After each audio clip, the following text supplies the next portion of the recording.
How to select the right hosting for your podcast. Are you wondering where you can upload your podcast audio files? Do you think uploading your podcast files to your website hosting service is okay? If you do, then you have another thing coming.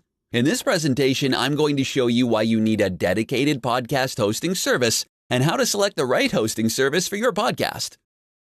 First off, why shouldn't you upload your podcast audio files to your web hosting provider? Well, the answer is because audio files can get quite large. Every time someone listens to your podcast, it consumes precious bandwidth. If you have a ton of people listening to your show all at the same time, it can cause problems with your web host. So, the right course of action is to use a dedicated podcasting hosting service. Second, what are the criteria for a good podcast host? Here are some tips for you to consider. Number 1. Do they offer unlimited storage and unlimited bandwidth?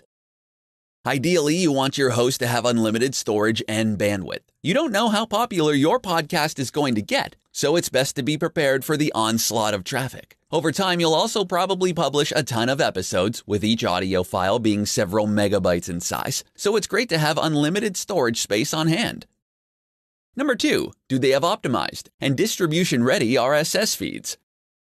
Most podcast hosts are podcast-friendly, meaning they have built-in RSS feeds for easy syndication by podcast directories. This means that every time you upload a new episode, all directories where your podcast is listed will automatically be updated. Everyone who's subscribed or is following your podcast will automatically get access to your latest episodes. Number 3, will they help you submit your podcast to top podcast directories?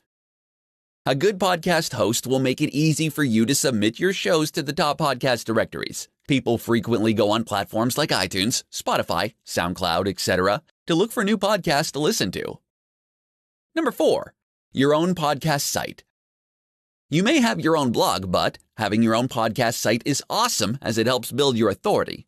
Another added benefit is that it's great for your blog's SEO since you can add a link to your blog.